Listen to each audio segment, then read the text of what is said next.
Kumusta yung chemistry nyo ni Lance? Yung chemistry namin ni Lance, we're really comfortable with each other na. Nice. Like, hindi ko na-expect yung sa 4 shooting days namin, like super comfortable na. He's so nice. And yun, nagbibigayan kami.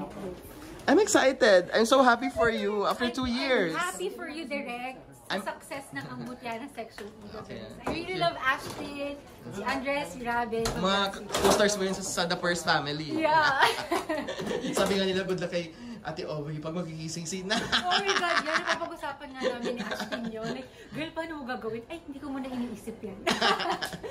Pero si Ashton, nakadalawa na siya, ha? Hindi pa more to come. Tatlo pa. Yeah, looking forward, Ashton, if you're watching this.